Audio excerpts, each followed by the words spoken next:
the government of President Gloria Macapagal Arroyo and the Congress of the Philippines, which is composed of two houses, under a legislative-executive partnership, we are committed to give the strongest possible impetus, the strongest possible support to the mining industry in the Philippines.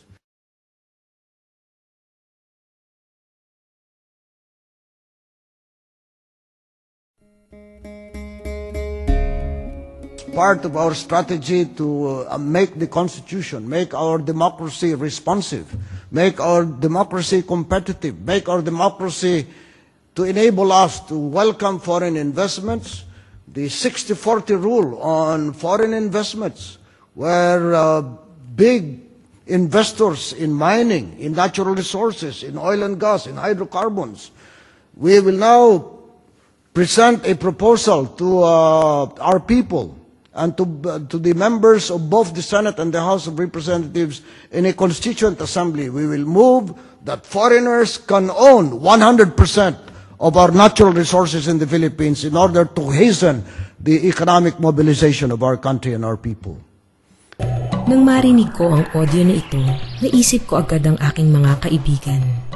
Mga kaibigan kong katutubong Mangyan, Aita, mga Subanen, Dumagat, at marami pang iba na nagmula sa mahirap at malalayang lugar sa kabundukan at kapatagan. Mga lugar na lantaran ang karahasan sa kanilang mga komunidad dulot ng malakihang pagmimina. Isang taon din kaming hindi nagkita at nabigla ako dahil sa 12 buwan pa lamang, marami na ang nagbago. Ang dating hugis bundok ng mga sagradong lugar ay pinapatag na. Hati ang mga isla at kabundukan. Lalong umiinit ang tensyon sa pagitan ng mga mamamayan at may-ari ng minahan. Binuldoser na ang mga kabahayan. Marami na ang naapektuhan ng lason mula sa mga kemikal na ginagamit sa minahan. Nasira ang mga ilog at unti-unti nang winawasak nito ang mga kabuhayan sa kapatagan.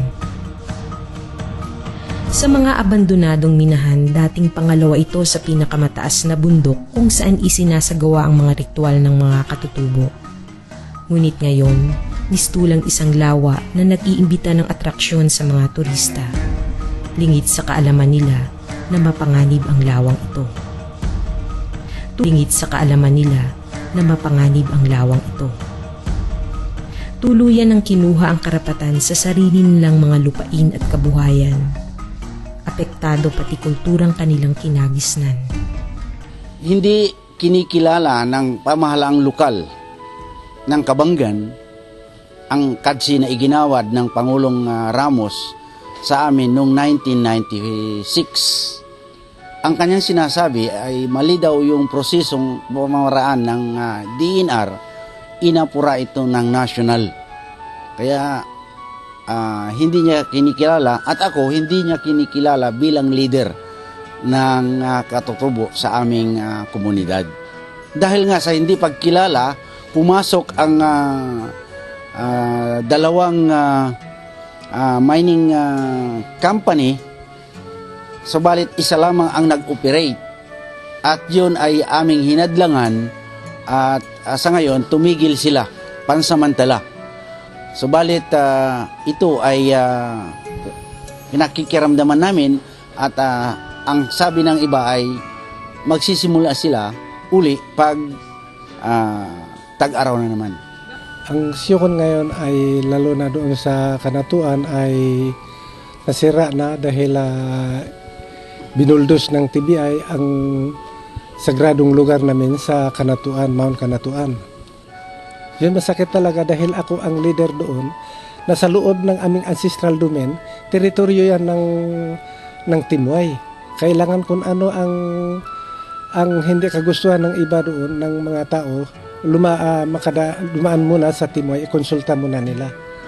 Hanggang ngayon po, hindi pa rin panatag po kami, lalo na sa mga katutubo, dahil patuloy pa rin yung kailang pag-oopera ng mining corporation.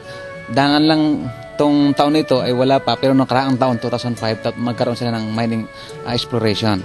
Malaki po ang naging epekto sa amin, lalo na sa mga community na nandoon sa pamayanan mismo, dahil naabala yung kailang pamumuhay, naabala yung kailang pagkatanim, at marami dito ang natakot sa mga minero dahil hindi sanay sa mga taong pupunta sa mga lugar yon.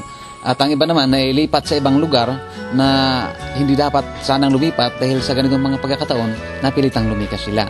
Dahil yung kailang mga hayop, mismo sila ang mga nandoon ay natatakot at ang iba ay nadadamay pa sa hindi magandang ginagawa. Noong una, hindi ko maunawaan kung bakit patuloy na nagbibingi-bingihan at nagbubulag-bulagan ng ating gobyerno sa mga panawagan ng